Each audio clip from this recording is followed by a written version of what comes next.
आज हम लोग जानेंगे, हमने आपको पिछले वीडियो में बताया था कि मूलक और तत्वों के संयोजकता ट्रिकली कैसे याद किया जाता है, उसको याद करवा दिए थे। आज हम लोग यौगिक बनाना सीखेंगे, उसी संयोजकता के मदद से हम लोग यौगिक बनाएंगे। तो सबसे पहले जानते हैं कि यौगिक बनाने की क्या नियम होती है। तो सबसे पहले क्या करना है कि जो नाम पूछ रहा है उसमें तत्व या मूलक होंगे ना, तत्व या मूलक क्या ही बोलेगा, जो यौगिक में पाई जाती है वो तत्व होता नहीं तो मूलक होता है, उसको पहले लिख देना है, एक लाइन में लिख दीजिएगा। सबसे पहले धनात्मक लिखना है, उसके बाद ऋणात्मक लिखना है। पहली बात तो समझ में आ गया। उसके बाद क्या करना है, उसके नीचे इनकी संयोजकता को लिख देना है। जितनी भी संयोजकता होगा, सपोज दैट के लिए मान लीजिए ए पॉजिटिव मूलक है और बी नेगेटिव है, ए की संयोजकता 2 है और बी की संयोजकता 3 है, तो संयोजकता लिख देंगे। उसके बाद क्रॉस मल्टीप्लीकेशन कर लेंगे। क्रॉस मल्टीप्लीकेशन करने के बाद आपको एक बात ध्यान में रखना होगा कि पहले प्लस वाला कहीं लिखिएगा, सूत्र लिखते वक्त पहले लिख दीजिएगा पहला वाला को और दूसरा का वाला को बाद में लिखिएगा। तो ए से 3 में गुना करेंगे तो A3 होगा और इसमें गुना करेंगे तो ये हो जाएगा B2।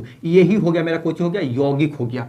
यही दो सिस्टम है कि आप पहले धनात्मक मूल्य को, बाद में ऋणात्मक मूल्य को, उसके बाद नीचे संयोजकता लिख दीजिए और दोनों को क्रॉस मल्टीप्लिकेशन कर दीजिएगा, आपका यौगिक आके तैयार रहेगा। ठीक है। कभी कभी क्या होता है ना यारवा कि संयोजकता आने के बाद इस तरह से होता है जब क्रॉस मल्टीप्लिकेशन करते हैं। ये 4 है 2 है, अगर कोई पहाड़ा में काट रहा है तो इसको काट लेंगे, 2 का पहाड़ा में काट रहा है तो इसको लिखेंगे A2B एकम B लिखा है, यानी A2B इसका सूत्र होगा। हम उदाहरण के लिए AB लिख रहे हैं। अब हम क्या करते हैं, आपको यौगिक बना के दिखाते हैं। जैसे दे देगा पोटेशियम क्लोराइड, पोटेशियम क्लोराइड कहेगा कि आप इसका यौगिक बनाइए। पोटेशियम क्लोराइड का सूत्र क्या होता है, क्लोराइड। अब देखिए पोटेशियम का सूत्र के होता है और क्लोराइड का Cl होता है। अब पोटेशियम के संयोजकता कितना होता है, क्लोराइड के संयोजकता कितना होता है, आपको सब हम याद करवाए हैं। पोटेशियम के संयोजकता 1 होता है, क्लोरीन के संयोजकता 1 होता है। इसको क्रॉस मल्टीप्लिकेशन कर देंगे, तिरछा तिरछी गुना कर देंगे तो कितना होता है K1, K से 1 में गुना करेंगे और Cl से 1 में गुना करेंगे। 1 लिखने का कोई मतलब ना होता है, इसलिए KCl हो गया पोटेशियम क्लोराइड का सूत्र। हम लोग संकेत समझते हैं। सोडियम सल्फेट, आपको कहा कि सोडियम सल्फेट, याद कीजिए सल्फेट और सल्फाइट, और सल्फाइट दो चीज आपको कंफ्यूजन करता है। सल्फेट का नाम छोटा है तो सूत्र बड़ा होगा और सल्फाइट का नाम छोटा है तो बड़ा है तो सूत्र छोटा होगा। अब सोडियम के क्या होता है तो Na होता है और सल्फेट के SO4 होता है। इतना तो क्लियर है। अब भैया इसकी सोडियम के संयोजकता 1 होता है और सल्फेट की संयोजकता 2 होता है। आप याद कीजिए सल्फेट के 2 यानी S वाला के 2 होता था और फॉस्फेट और P वाला के 3 होता था। ऐसे क्रॉस मल्टीप्लिकेशन कर लीजिए। तो क्रॉस मल्टीप्लिकेशन करने के बाद क्या होगा, Na2 और SO4 में 1 से गुना करे से यही आएगा, तो ये हो जाएगा मेरा ये आंसर। अब नेक्स्ट समझिए, थर्ड सोडियम बाइकार्बोनेट। ऐसा है कि सोडियम बाइकार्बोनेट, इसका नाम कैसे लिखेंगे। अब हम बोल रहे हैं, थोड़ा हमारा कटेगा तब ध्यान दीजिएगा। सोडियम के Na होता है और बाई मतलब हाइड्रोजन और कार्बोनेट मतलब Ca3। सोडियम के 1 होता है, ज्यादा ताम झाम के भी तो 1 ही होता है, तो इसको तिरछा तिरछी गुना करें यानी क्रॉस मल्टीप्लिकेशन कर लेंगे तो क्या हो जाएगा, Na में 1 से गुना करने से कोई फर्क नहीं पड़ेगा, Na ही रहेगा। और HCO3 में भी तो 1 से गुना करना है, तो HCO3 इसको खाने वाला सोडा भी कहा जाता है। खैर ये सब आपको जरूरत नहीं है, लेकिन भी पूछा जा सकता है कि खाने वाला सोडा का सूत्र क्या होता है, तो NaHCO3 यानी सोडियम बाइकार्बोनेट। इतना समझ में आ रहा। और 2-4 को यौगिक बनाते हैं। जो सोडियम फास्फेट का सूत्र आप लिखिए, सोडियम फास्फेट,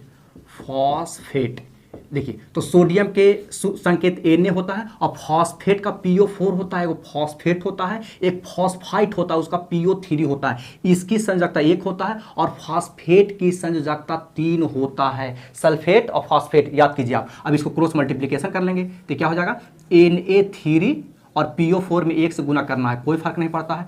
दूसरा आप समझिए पोटेशियम सल्फेट,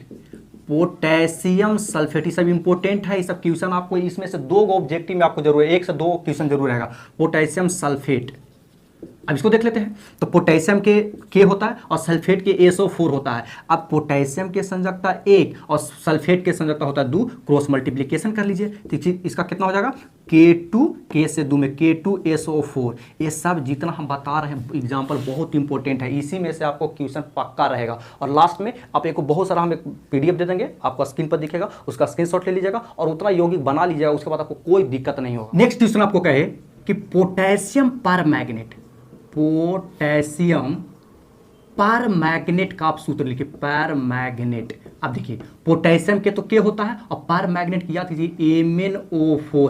पोटेशियम का भी 1 होता है, परमैंगनेट ज्यादा ताम झाम उसका भी संयोजकता 1 होता है। अब क्रॉस मल्टीप्लिकेशन करेंगे यानी KMnO4 इसका हो जाएगा। क्लियर है। नेक्स्ट क्वेश्चन आपको कह दे, कैल्शियम